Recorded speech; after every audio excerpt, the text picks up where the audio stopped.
Join us on GB News, the People's Channel, Britain's news channel. Join me, Nana Akue, Saturday and Sunday afternoons on GB News. Expect fiery debate and passionate discussion as me and my panel tackle some of the biggest topics hitting the headlines. It's a place for everyone's opinion. No one gets cancelled, but no one gets an easy ride. Oh, she's on it today! Be ready for conversations that are fierce, frank, and of course, fun. Every Saturday and Sunday afternoon from 4 p.m. on GB News, the People's Channel. Join my show Farage, 7 p.m. till 8 p.m. Monday through Thursday, and there you will get opinion, analysis, debate, and I'll cover stories that nobody else dares to touch. You've been cancelled. Join the club. Oh my goodness me! And then for the last 15 minutes, talking pints. We're over a drink. We have a civilised conversation with someone. We very often disagree, but we do it in a grown-up way. Come and join me on Farage.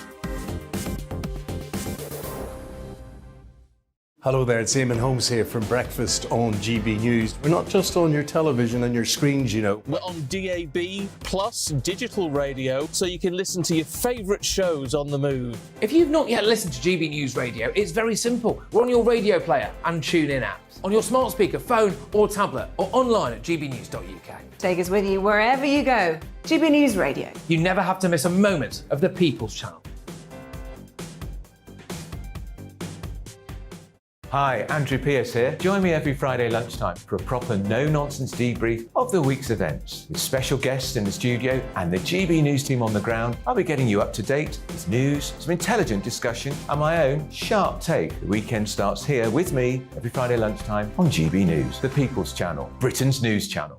Every weekend, it's Mark Dolan Tonight. Bigger and better, starting at 8 p.m. Friday and Saturday. Can't be too safe. Bring it on. Has there ever been a more innuendo feature? And Sundays, we're on at 9. It's ridiculous. Just get on with it. Maybe you should get a proper job. Only on GB News, the People's Channel, Britain's news channel. We are GB News, the People's Channel. Why not take us home with you by visiting the GB News shop at gbnews.store. You'll find all the official merchandise, a really good present actually for yourself, your friends or your family. We ship across the UK mainland at no extra cost. GB News, the People's Channel.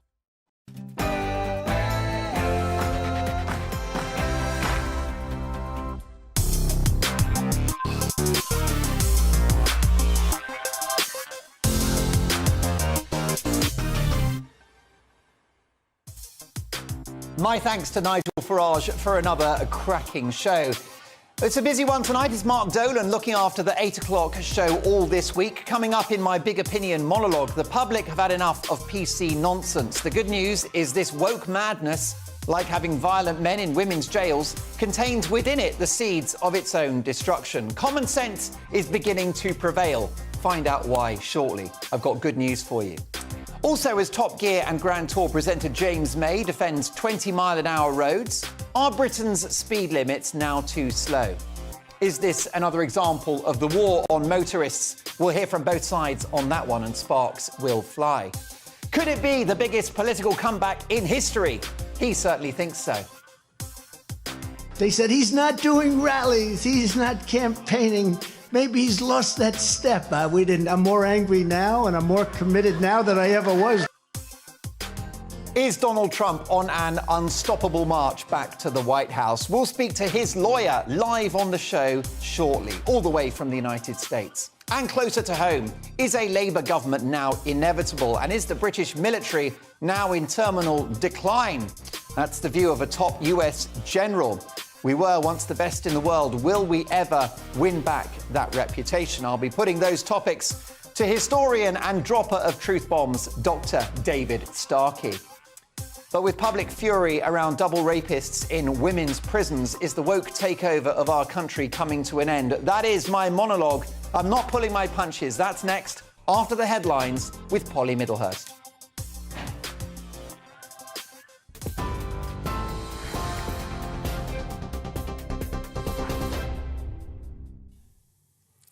Thanks Thanks very much. The top story on GB News tonight, firefighters and control room staff have voted for their first nationwide strike over pay in 20 years. The Fire Brigades Union said its members have experienced a 12% drop in real-term earnings since 2010. Last November, members rejected a pay rise of 5%. Meanwhile, teachers are planning to go on strike in England and Wales on Wednesday after last-minute talks between themselves and the government failed. It's expected to be one of the biggest days of industrial action in decades, with up to 500,000 public service workers, including train drivers and civil servants, also taking action. Union leaders say there is no offer from the Education Secretary to try to bridge the gap between what they want and what they can get. They also say she has squandered an opportunity to avoid strike action. But Gillian Keegan responded there was a constructive dialogue. We've been quite engaged over a long period of time, and clearly it's difficult because we want to halve inflation and they want to have rises that will fuel inflation. But we are having constructive discussions about future pay, about workload, about how to make sure that we can retain and recruit teachers. Meanwhile, the Health Secretary has announced £1 billion in extra funding to boost NHS frontline capability. Steve Barclay says the government will work to bring response times back to pre-pandemic levels. The government's plan also includes 5,000 more hospital beds, 800 new ambulances, as well as expanding urgent care to take place in people's homes. Mr Barclay says the government will also publish the number of 12-hour wait lists. Labour says, though, the plans aren't enough to tackle the problems. Now, the Prime Minister has today been defending his handling of the Nadhim Zahawi row, saying he did act decisively. Rishi Sunak has been under some pressure today to reveal exactly what he knew about Zahawi's tax affairs. The Prime Minister says he sacked the Conservative Party chairman yesterday, immediately after the ethics inquiry found there had been a serious breach of the ministerial code. All these questions started coming to light about Nadhim Zahawi. I asked the independent advisor to get to the bottom of it and to provide me with the facts. I was able to make a very quick decision that it was no longer appropriate for Nadhim Zahawi to continue in government, and that's why he's no longer there. That's what I've done. It relates to things that happened well before I was Prime Minister, so unfortunately I can't change what happened in the past. In Lancashire, police are appealing for witnesses as they continue their search for a woman who went missing while she was out walking her dog. 45-year-old Nicola Bully was last seen on Friday on a footpath in St Michael's-on-Wyre. She was walking with her spaniel before she went missing, although her dog has since been found. Police say they're keeping an open mind about what happened, but they don't believe Miss Bully was attacked.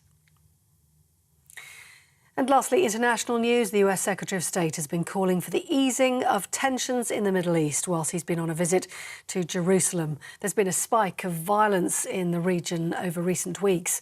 On Friday, Israeli forces killed 10 Palestinians, most of whom they say were gunmen. And that's after a Palestinian man carried out a gun attack in East Jerusalem, killing 7 people. Antony Blinken said it's everyone's responsibility to calm tensions rather than to inflame them. America's commitment has never wavered. It never will. And today, the Prime Minister and I discussed ways that we can continue to strengthen our partnership and our shared security interests. We agree that Iran must never be allowed to acquire a nuclear weapon. And we discussed deepening cooperation to confront and counter Iran's destabilizing activities in the region and beyond. US Secretary of State Antony Blinken. You're up to date on TV, online and DAB+ radio. This is GB News. Now over to Mark Dolan tonight.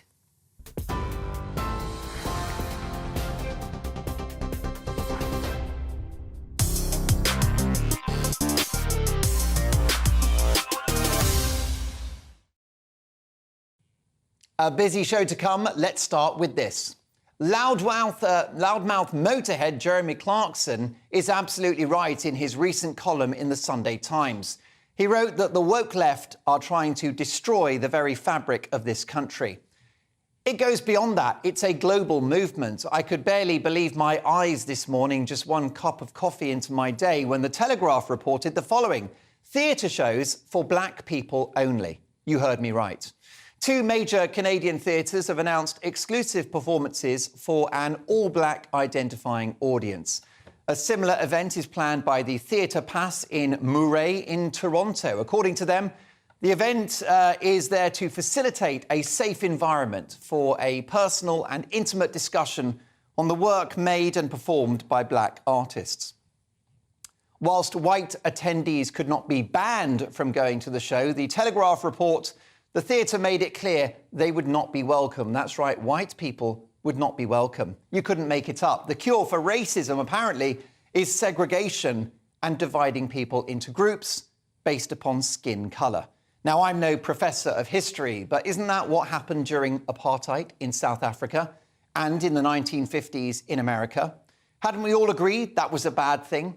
With this bonkers story, which will shock and upset the vast majority of right-thinking people, we have clear and reassuring evidence that wokeism contains within it the seeds of its own destruction.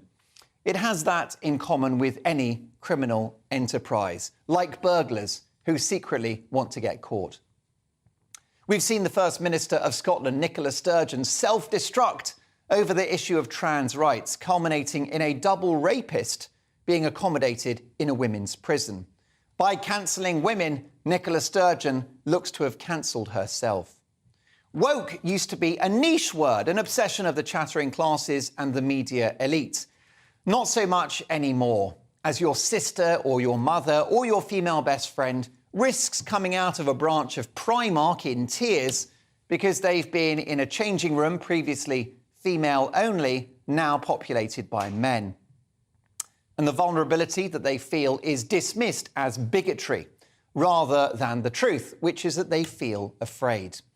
Whether you like it or not, men have always been an existential and safety threat to women. It's the story of history, I'm afraid. Now, to suggest trans people are somehow sexual predators is deeply wrong. It's an issue for anyone with a male biology, which is why I think it's right that neither an appalling sex attacker with a history of violence against women, or indeed me, or the Archbishop of Canterbury, or Rod Stewart, or Mickey Mouse, or anyone else that's a biological male should be prohibited from entering female-only spaces. Now, I believe that silly little stories might just be the straws that break the camel's back, not the big ones. Like this one from the London School of Economics, who haven't got anything better to do than remove the words Lent and Easter from their calendar because they're not inclusive. This kind of shallow virtue signalling crap will eventually irritate the wider population into rejecting this nonsense.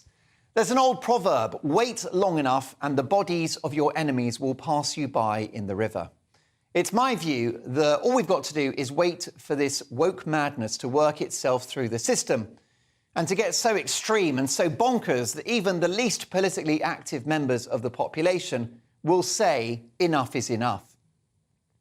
I could, of course, be wrong. I mean, both Canadian theatre groups have argued they want to create a safe space for people of colour to reflect on the evil of racism and how it has affected their lives and the lives of previous generations. Scotland's self-ID bill is designed to protect a deeply vulnerable group in our society who are among the most prejudged and abused trans people. The SNP want to make them feel safe and acknowledged. And the LSE, the London School of Economics, are based in a very multicultural city of London, and they want all of their students and teaching staff to feel part of the community and included. So, of course, there are arguments on both sides, but I believe that the wacky woke left are losing those arguments as their policies create a grim and joyless dystopian reality and an unhappier, angrier and more divided society. Many say this is just a politically motivated culture war, and they say that wokeism doesn't matter as it doesn't affect them. Well, neither does a hurricane until it reaches your house. And the insidious mission creep of wokeism is really starting to affect people's lives. It's even affecting the arts and culture. TV dramas with finger-wagging progressive storylines, boring people to tears. And what about politically correct comedy? Surely a contradiction in terms. The highly talented Doctor Who writer Russell T Davies, who himself has a flawless, progressive and politically correct CV, has this week railed against the obsession with diversity. The Telegraph report that he's criticised a new wave of TV screenwriters who are more interested in diversity than television. Many scriptwriters, he says, are in television, in the industry, to increase representation. And he says their work is rubbish. So Clarkson is right. There are forces at work to make people hate this country, hate its institutions and hate its history. But they won't win. Because as with the example of a double rapist in a female prison, ideological purity will ultimately cement the downfall of this sinister movement. The singular idea underpinning gender ideology, for example, that men are women and that women are men, has collapsed under the weight of its own lack of logic. And for that, we must thank Nicola Sturgeon. There is a woke war on the West, but it's unravelling fast.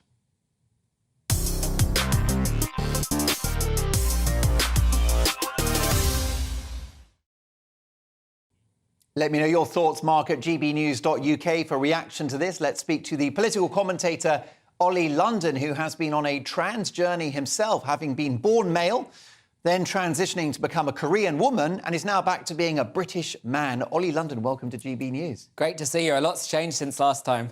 Definitely. You're looking very, very smart and dapper. You've worn a tie. Thank you. I made an effort for you. Well, look, bless you for that. Look, lots to talk about in relation to this. But do you think that wokeism contains within it the seeds of its own destruction?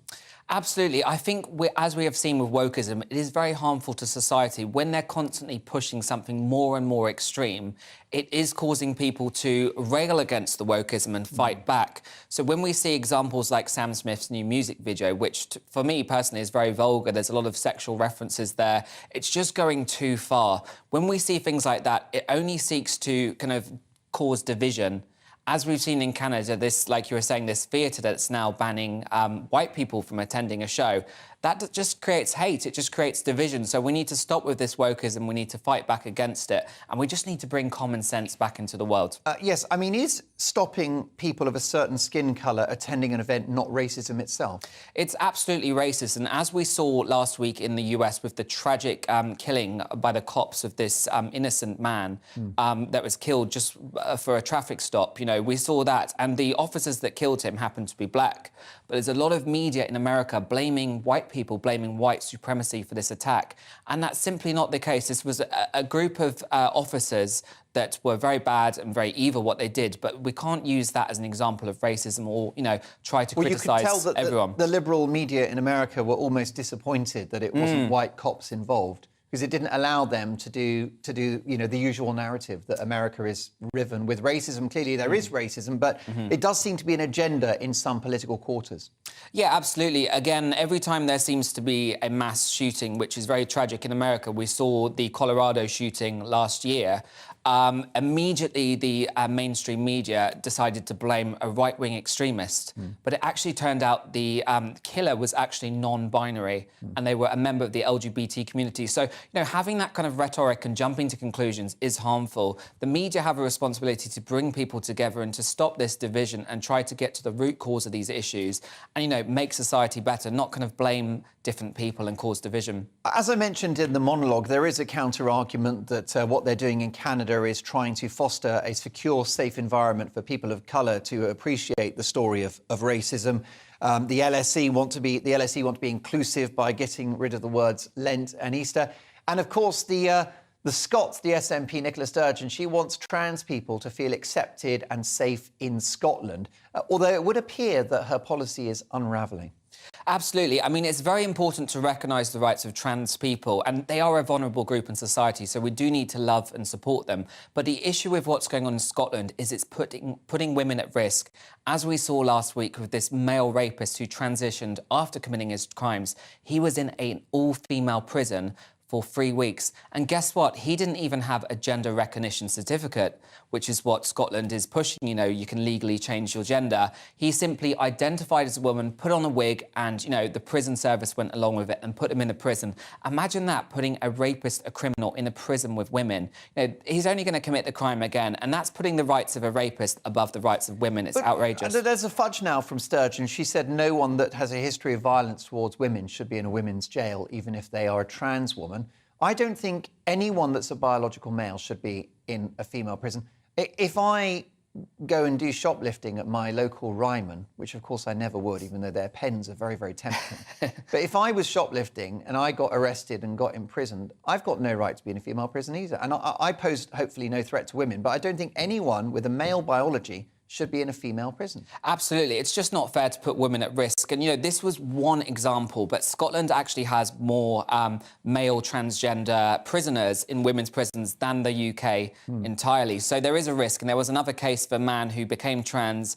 He was a murderer, became trans, and now identifies as a baby. And the prison guards are actually providing him with nappies and dummies. I mean, that's just wokism to the extreme. And this is a murderer, you know, and they're putting his rights above women. Absolute shocker. A quick word on Richard Madeley, the host of GMB on ITV, in trouble this morning for misgendering Sam Smith. So Sam Smith identifies as, what would you call it? Non-binary. Non-binary, and therefore we refer to Sam Smith as they, them. Do you think that it was wrong of him to call Sam Smith he?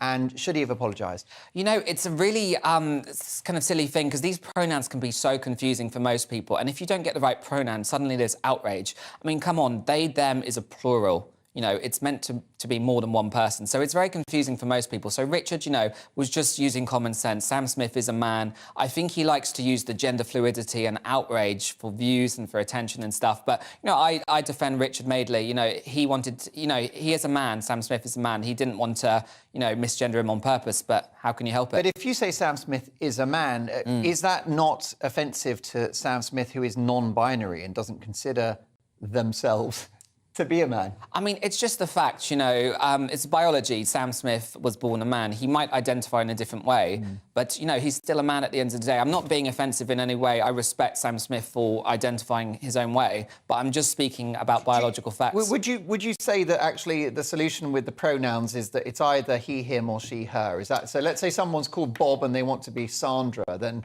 it becomes he, him, and then she, her. Yeah. Do you think they is a step too far? I think so, yes. I mean, I support people being trans. You know, some people generally feel they are born in the wrong body. I completely support that. And, you know, I would refer to them as a she. But I think the they, them thing is just kind of silly. And I think the non-binary thing kind of symbolises wokeness. It's a little bit of a step too far, and it's pushing people away from the LGBT community. They're seeing the LGBT community as more extreme now, based on people like Sam Smith. So I think it's harmful in the long run. When does this woke stuff end? Can you give me a date? I can't give you an exact date. 2027? But we need to keep fighting against the wokeism. Hopefully we can Will it defeat burn itself out, like sort of PC in the 80s? I think so. I mean, like with Scotland, people are absolutely outraged of a male rapist in a women's prison. That is wokeism that's gone too far, and people are fighting back. The majority of people are against wokeism. I think we're going to see the end of wokeism soon, hopefully this year. I'll quote you on that. Thanks to Ollie London for coming into the studio. Thanks. Coming up, is Donald Trump on an unstoppable march back to the White House? His lawyer joins us live from the United States. Is the British military in terminal decline, as is the view of an American general? And is a Labour government now inevitable? If so, what does that mean for Britain? We'll be asking top historian Dr. David Starkey. But next, what do you think of 20-mile-an-hour traffic zones? Are Britain's speed limits now too low? We'll hear from both sides. It's going to be a ding-dong. I'll see you in a sec.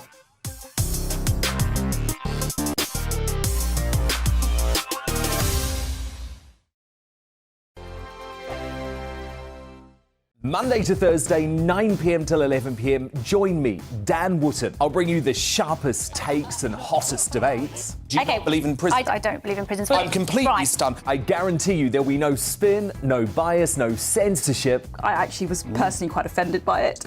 And no reason to go to bed. So I guess they've always been quite woke. That's Dan Wootton tonight on TV, radio and online. Monday to Thursday from 9 p.m. till 11 p.m. on GB News. The People's Channel, Britain's news channel. Hello, I'm Michelle Dewberry, and you can join me every weekday 6 till 7 on Jubes and Co. You're an inspiration to us all. Click that bit up. Well, you are. That's my ringtone. My political ambitions are, those days are gone, I can tell you. She's only teasing. Go on. He's probably going to want to lay down now. I'll give him 2 minutes to have one. Let's respectfully disagree. That's what we like on Jubes and Co. Come and join us. GB News, the People's Channel. Michelle Dewberry, weekday evenings at 6 o'clock. I'm Andrew Doyle. Join me at 7 o'clock every Sunday night for Free Speech Nation, the show where I tackle the week's biggest stories in politics and current affairs with the help of my 2 comedian panellists and a variety of special guests. Free Speech Nation, Sunday nights from 7 on GB News, the People's Channel, Britain's news channel. I'm Michael Portillo. Join me on GB News on a Sunday morning for topical discussion, debate, arts and culture, and sometimes even ethical dilemmas. I don't always agree with you, Michael. Michael Portillo, Sundays on GB News, the People's Channel, Britain's news channel.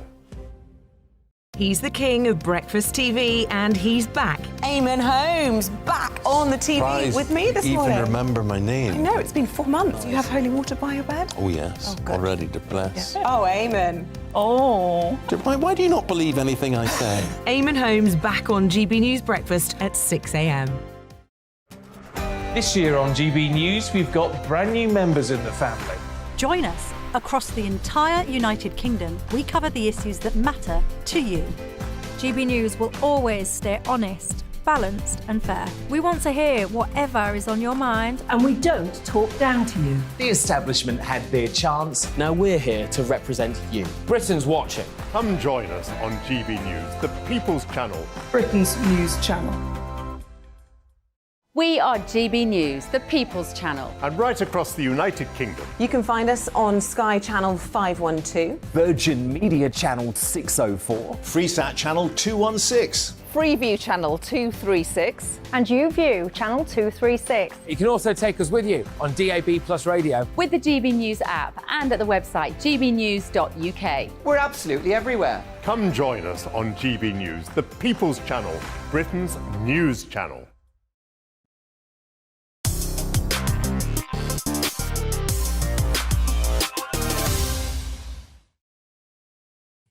A big reaction to my big opinion monologue. This from Mark, who says, what would happen if a married couple, a black person and their white spouse, wanted to go to this Canadian theatre, but only one of them would be welcome? That's certainly a good point. And Deborah says, Mark, I think that the woke brigade is about splitting up the whole of the country, fighting between black and white, straight and trans, non-binary, because the country is split, and then it allows the government to go down the road of the WEF.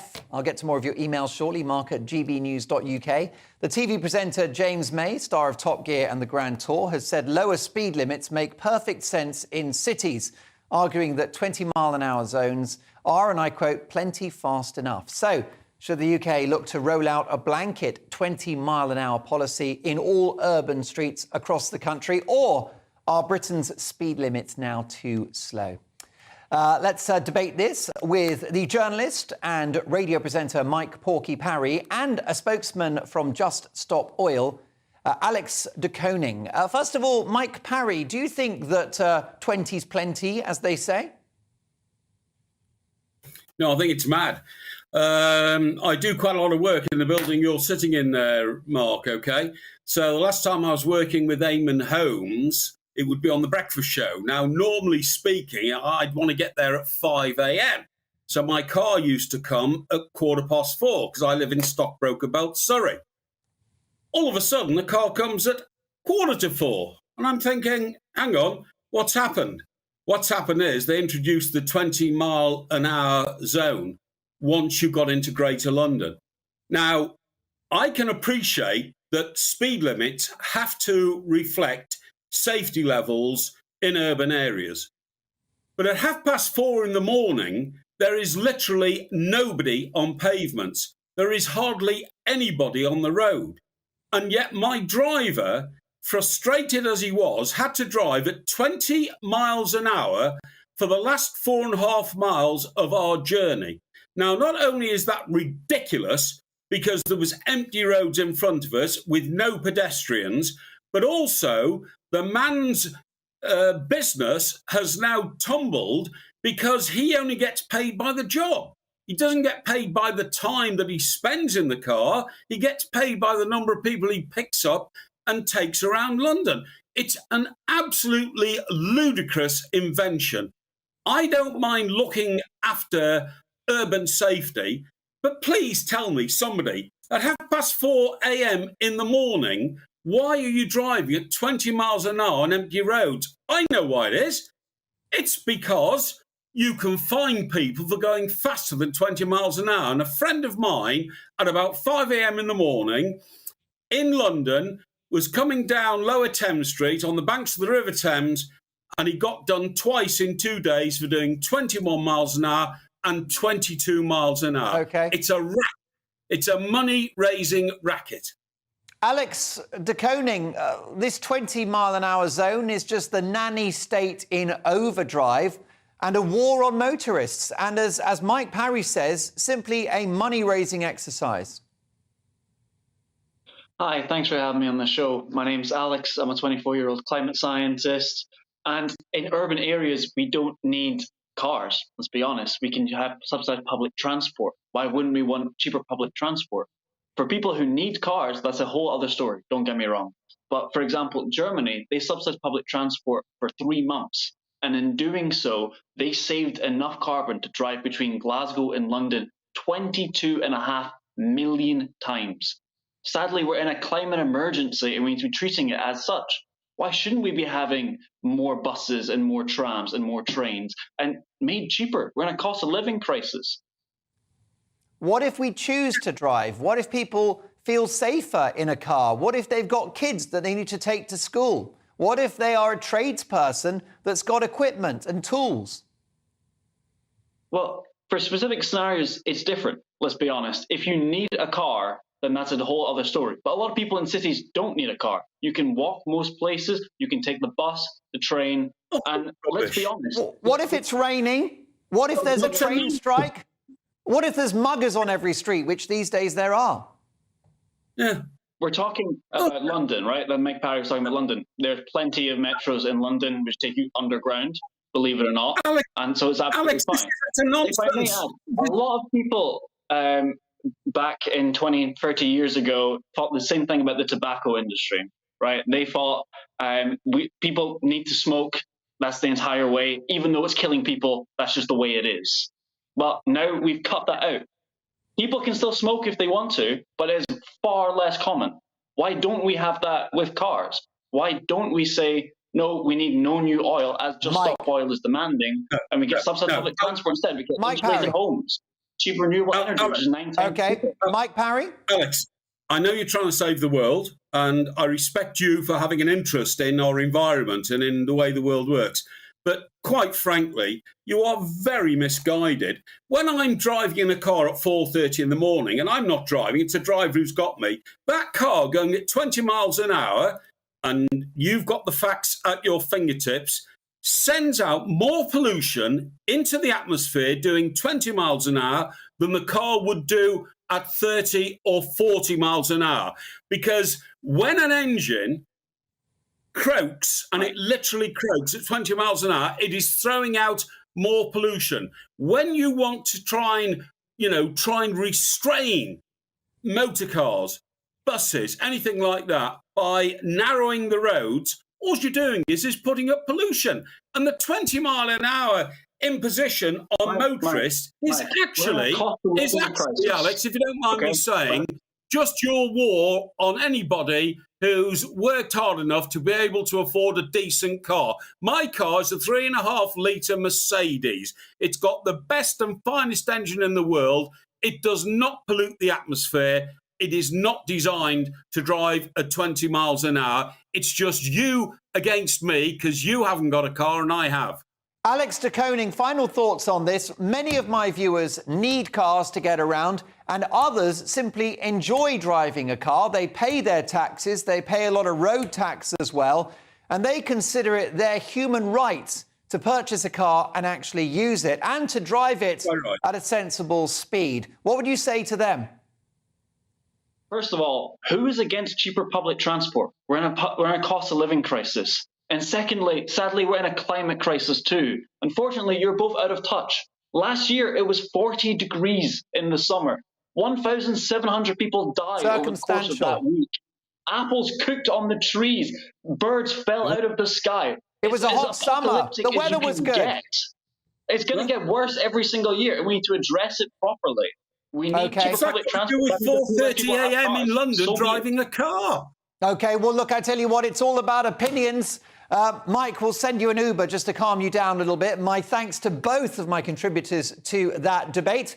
From Just Stop Oil, Alex de Koning. Thank you, Alex, for your time. And Mike Porky-Parry, about the climate crisis. journalist and of course, radio legend. Before 9 is the British military in terminal decline, and is a Labour government now inevitable? We'll raise both of those topics with top historian Dr. David Starkey. Would a Labour government be good news for you? We'll be asking the big man. But next, it would be the political comeback of the century. Going to stop the left-wing radical racists and perverts who are trying to indoctrinate our youth. And we're going to get their Marxist hands off of our children. We're going to save the dignity of women, and we're going to save women's sports itself. Yes, he's back, folks. Is Donald Trump on an unstoppable march back to the White House? Live from the United States, his lawyer is next.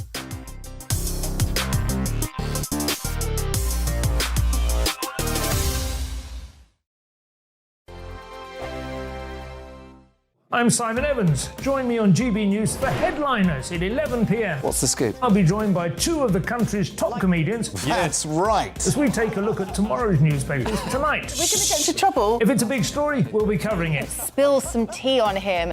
There we go. But we'll also have some fun. I wouldn't stick up a bank. My father didn't love me. So anyway. Headliners every night from 11 on GB News, the People's Channel, Britain's news channel. Monday to Thursday on GB News, it's Bev Turner Today from 10 a.m. We're going to be here for you, our GB News family, to keep you up to date, but also make you smile. The guy went from puberty to adultery. And I can't wait to bring a few of my own opinions. I have no time for cultural totalitarianism. We'll engage in passionate, but always polite debate, with your thoughts and opinions at the centre of it all. Only on GB News, the People's Channel, Britain's news channel. I'm Mark White. As GB News Home and Security Editor, I cover those key issues that are so important to you. Our authorities, our communities doing all they can to combat violent crime. With the public services under unbearable strain, why are we still failing to control our borders? Defence, the first priority of any government, has been continually hollowed out. Can we trust our politicians to protect the armed forces? Join me, Mark White, on GB News. We are GB News, and we'd like to say thank you to each and every one of you for bringing us your conversations, for helping our great nation find its voice. We are here for you on radio, television, and online, across England, Scotland, Wales, and Northern Ireland. It's not the BBC, you actually get your facts right. We are proud to be GB News, the People's Channel, Britain's news channel. I'm Michael Portillo. Join me on GB News on a Sunday morning for topical discussion, debate, arts and culture, and sometimes even some ethical dilemmas. I don't always agree with you, Michael. Michael Portillo, Sundays on GB News, the People's Channel, Britain's news channel. Hi, Andrew Pierce here. Join me every Friday lunchtime for a proper no-nonsense debrief of the week's events. With special guests in the studio and the GB News team on the ground, I'll be getting you up to date with news, some intelligent discussion, and my own sharp take. The weekend starts here with me every Friday lunchtime on GB News, the People's Channel, Britain's news channel. Every weekend, it's Mark Dolan Tonight. Bigger and better, starting at 8 p.m. Friday and Saturday. Can't be too safe. Bring it on. Has there ever been a more innuendo feature? And Sundays, we're on at 9. It's ridiculous. Just get on with it. Maybe you should get a proper job. Only on GB News, the People's Channel, Britain's news channel.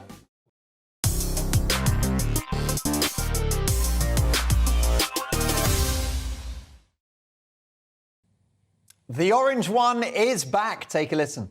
Joe Biden has brought us to the brink of World War III. We're at the brink of World War III. If I was president, there would not have been a war with Russia in Ukraine. I would have a peace deal negotiated within 24 hours. You could make a peace deal. You could make a deal. Well, this would be the political comeback of the century. But is it possible? Could it happen? To answer that, let's head to the United States and let's speak to Christina Bobb, Donald Trump's lawyer and attorney for the Trump campaign 2024. She's also a US Marine and the author of a brand new book, which has got the whole of America talking. Stealing Your Vote, the inside story of the 2020 election and what it means for 2024. Which, by the way, comes with an introduction by former Trump insider Steve Bannon, no less. Christina Bobb, welcome to GB News. Thank you so much for having me. I'm thrilled to be here. Congratulations on the release of the book. What did you make of Donald Trump's most recent performance, from which we've just seen a clip? I think he's fantastic. I think he was on point. I think he is getting to the heart of what people care about. And I think the world is looking forward to his campaign and getting back in office by 2025. Does he have the energy for the job and the appetite? You know the man well. You are an attorney for his 2024 campaign. Right. Does he really want this? Oh, absolutely. I think like nobody else that I've seen before, he cares about this country. He cares about the world, about freedom, and about, I say Americans, but of course it would extend past that. Americans' ability to choose their own life, to choose their own leaders, to elect the people that they think need to be leading the country in the direction that they want to go. And there have been question marks around that, right? That's why I wrote Stealing Your Vote. And more than anything, he really, really wants to get involved to clean up the corruption within the United States, to make sure that the United States remains free and that people have the freedom to prosper and do whatever they want to do with their life and accomplish great things. We have seen that lesson under Joe Biden and under some of the more recent administrations. And I think more than anything, he wants to see a prosperous United States, because when the United States prospers, so does the rest of the world. Now you're speaking to us live from Florida. Ron DeSantis, the governor of Florida, has won fans within the Republican movement for his pro-freedom approach to the pandemic, his rejection of lockdowns and mask and vaccine mandates. Wouldn't he be a better option for 2024, given how divisive your boss, Donald Trump, is? Not a chance. First of all, Ron DeSantis only became popular because of Donald Trump. Donald Trump endorsed him and he wouldn't have won his race otherwise. He also became popular by emulating Donald Trump. He's basically been copying his policies. Now, to be clear, I'm a Florida resident and I voted for Ron DeSantis. I think he's a great governor. And if there were an election tomorrow, I'd vote for him again for governor. But he's not Donald Trump, and he cannot accomplish the things that Donald Trump has accomplished. And I think some of the divisiveness or polarization surrounding Donald Trump really is created. I don't think it's real. It comes a lot from the media that want to make it look like he's polarizing or divisive, when in fact he is not. And I actually think that Ron DeSantis is unprepared for this national stage. I want to get to your book in just a moment, if I can, Christina. But Sure. Who do you think Donald Trump will face in 2024 if he wins the nomination? And what is the outcome, do you think? I'm not sure. That's a question that, we're all kind of looking to see what the Democrats are going to do, because Joe Biden has been saying that he wants to run again. And then, he's got his own scandal of the documents. Is that Democrats' move to try to get Joe Biden out of the race? It's unclear at this point. I don't think it will be Joe Biden, but as of right now, he's still saying that he's going to run. So we'll see. But I don't think it'll be Joe Biden. And what moved you to write this book? Because it's the book that all of America is talking about at the moment, that election in 2020. Right. So I was an investigative reporter at the time, and I was doing hundreds and hundreds of interviews around many of the contested states. And I just wanted to see, what was happening and what was happening on the politics side of the election. So I do have a lot of data in there that people, wanted to know, how many dead voters and all of that. But really, the book is about the politics and about really Republicans and how Republicans blocked the investigation into the 2020 election. It was quite shocking for me. The way I like to summarize it is Democrats stole the election, but the Republicans covered it up.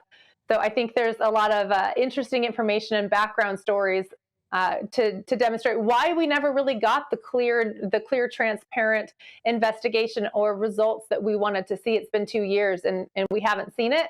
So I show what I can and then explain why I can't in other areas. But I think, and even quite honestly, in Great Britain, I think you guys probably have similar political maneuvering, chess playing out in your own election. So even though we have different systems, I think it would apply there too. Now, the idea that the election has been stolen is contested in the States, including by several courts, but it's all about opinions, isn't it? And your book clearly adds to the debate around the outcome of that election. I've started reading it. It's a fascinating read and very well researched, I've got to say. Quick final thought, Christina. Tell me about Donald Trump. You've worked with the big man at close quarters. Tell me about his approach, his mentality, his mindset. Tell me about Donald Trump, the Donald Trump that you know. So I am fortunate to come into this campaign on the second half of it, right? I wasn't part of the 2016 race, so I'm seeing him new. And it's really fun for me to see because I think he's evolved. You know, in 2016, he had never really been involved in politics before and wasn't really sure what to. He relied a lot on political operatives to tell him what to think and what to say and, you know, all of that, even though he's known for just telling you what he thinks. I believe he's a lot savvier this time around. He's been around the block. He's been in the White House. He understands where the attacks came from and probably where they're going to come from in the future. And I think he's a much more difficult adversary at this point. I think it will be much harder to try to take him on now than in 2016. And I think we're going to clean up our elections, clean up the corruption. And I can't wait to be a part of this campaign that I think is going to take everybody by storm. Well, on that note, may I thank you for your fantastic contribution to the show tonight. Christina Bobb, thank you for joining us. The book is out now. Let me give you details of it. It is quite simply called, let's get that name up, folks. Where is it? Come on.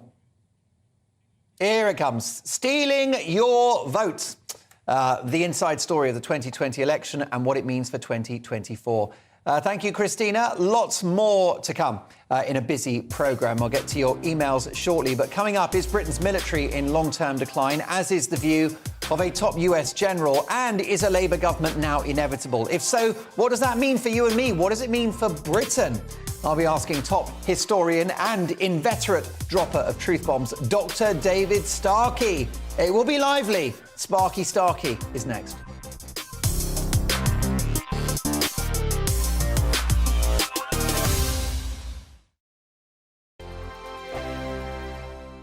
Here on GB News Live, we'll be keeping you in the picture, finding out what's happening across the country and finding out why it matters to you. We'll have the facts fast with our team of reporters and specialist correspondents. Wherever it's happening, we'll be there from 12 noon on TV, radio and online. GB News, the People's Channel, Britain's news channel. I'm Andrew Doyle. Join me at 7 o'clock every Sunday night for Free Speech Nation, the show where I tackle the week's biggest stories in politics and current affairs with the help of my 2 comedian panellists and a variety of special guests. Free Speech Nation, Sunday nights from 7 on GB News, the People's Channel, Britain's news channel. Join me, Patrick Christie's Monday to Friday, 3 till 6. We tackle the day's news agenda like you've never seen before. It's high tempo, high octane, the most controversial topics, and the best guests. You will not be able to take your eyes and ears off it. I'm not afraid to ask the questions that you really want answered. 3 till 6 p.m, Monday to Friday on GB News, the People's Channel, Britain's news channel.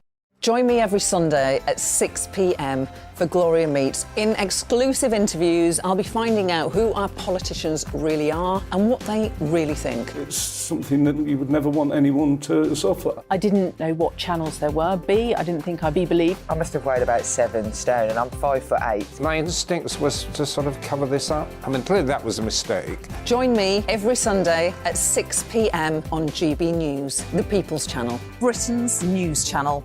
We are GB News, right across the nation. You can get us on television, on radio, on digital. We're absolutely everywhere. Amazing. You see, amazing. You remind me of me in the European Parliament. But here's the most important bit. We are not part of the mainstream establishment. We think and speak just like you do. We are the People's Channel. Magnificent. That's really, really thoughtful. Come and join us on GB News, the People's News Channel. Monday to Thursday, 9 p.m. till 11 p.m. Join me, Dan Wootton. I'll bring you the sharpest takes and hottest debates. Do you not believe in prison? I don't believe in prison. I'm completely stunned. I guarantee you there'll be no spin, no bias, no censorship. I actually was personally quite offended by it. And no reason to go to bed. So I guess they've always been quite woke. That's Dan Wootton tonight on TV, radio and online. Monday to Thursday from 9 p.m. till 11 p.m. on GB News. The People's Channel, Britain's news channel. This year on GB News, we've got brand new members in the family. Join us. Across the entire United Kingdom, we cover the issues that matter to you. GB News will always stay honest, balanced and fair. We want to hear whatever is on your mind, and we don't talk down to you. The establishment had their chance. Now we're here to represent you. Britain's watching. Come join us on GB News, the People's Channel. Britain's news channel.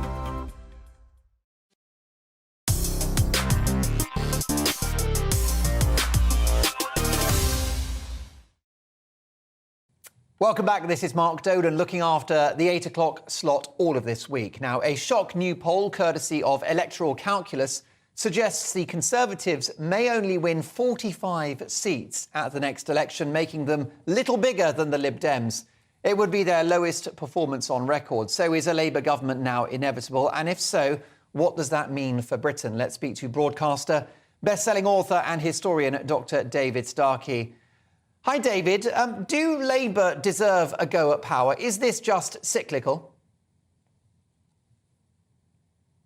I think it is cyclical. I think it is simply that the Tories have done so badly for so long and have shown absolutely no sign of doing any better. This is the problem. I don't think, turn your question the other way around, I don't think there is any enthusiasm for Labour or for Keir Starmer. Nowhere. Starmer is not the kind of person who arouses enthusiasm, and nothing that comes out of the mouths of any of his spokesmen suggests fundamentally that they would do anything much different from the Conservatives.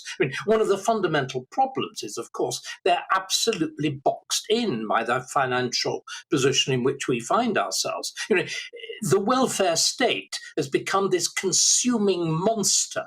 If you put together the NHS, if you put together welfare payments and pensions, all other forms of government expenditure are about 25% of gross.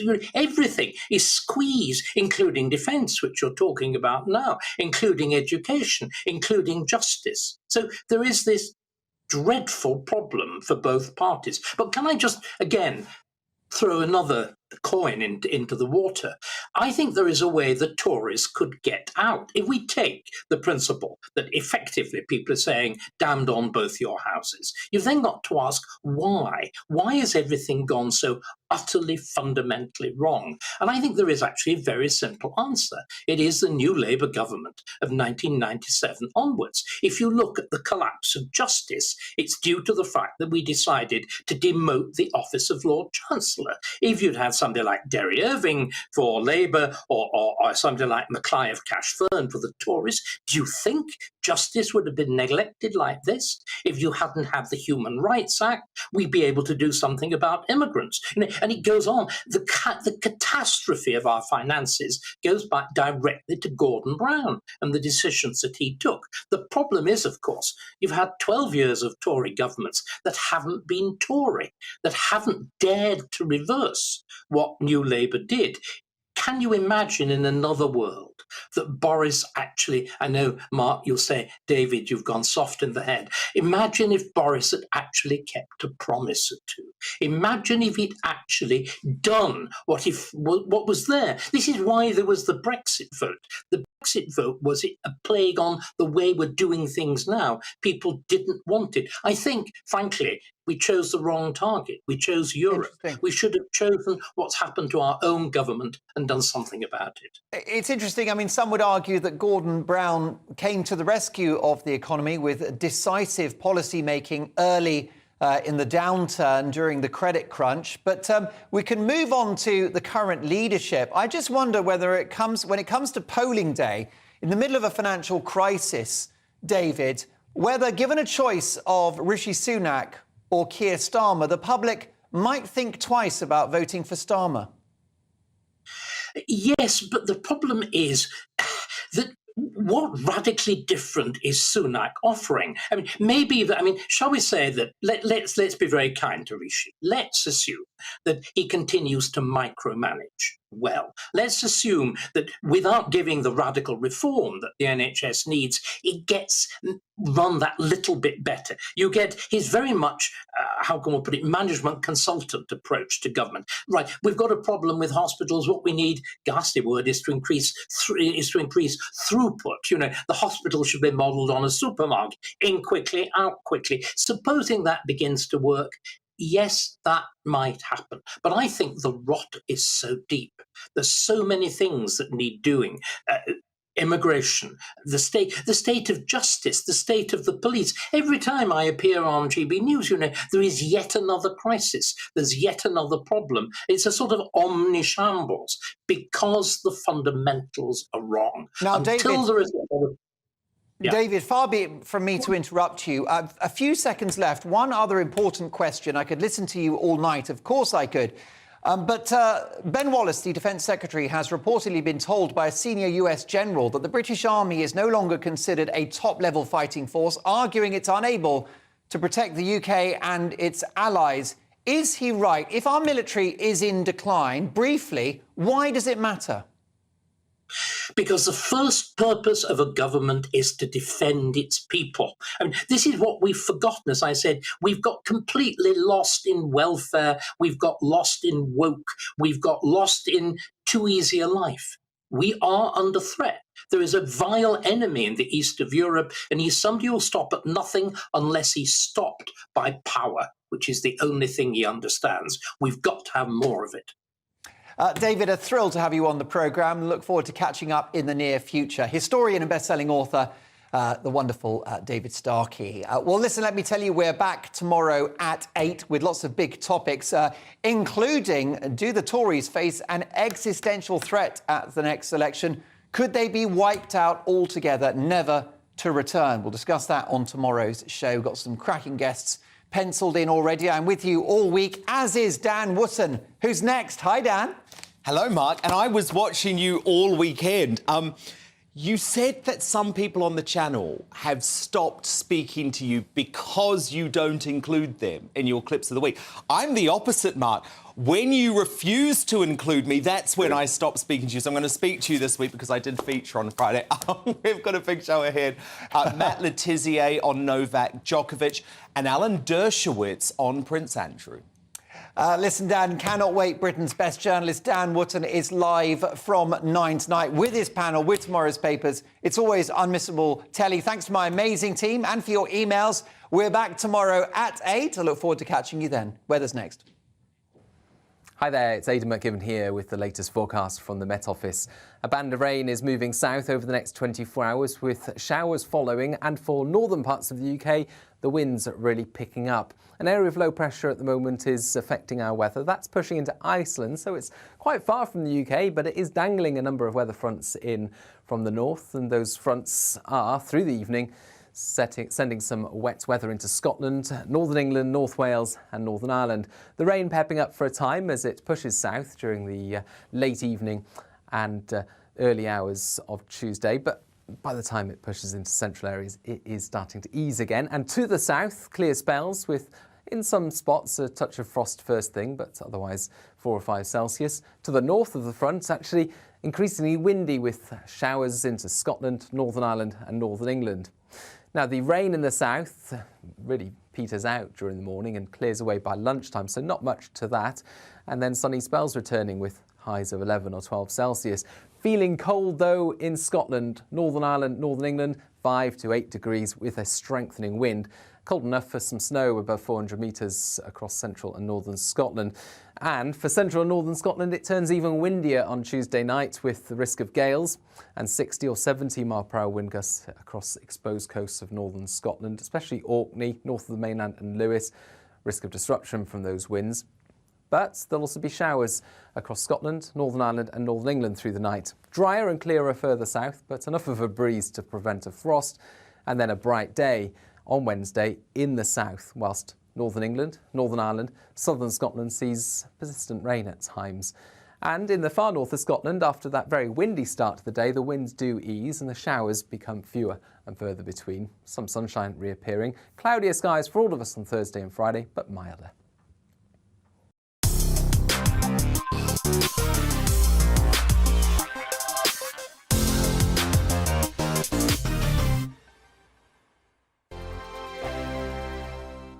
We are GB News, the People's Channel. And right across the United Kingdom. You can find us on Sky Channel 512, Virgin Media Channel 604, Freesat Channel 216, Freeview Channel 236, and YouView Channel 236. You can also take us with you on DAB+ radio, with the GB News app and at the website gbnews.uk. We're absolutely everywhere. Come join us on GB News, the People's Channel, Britain's news channel.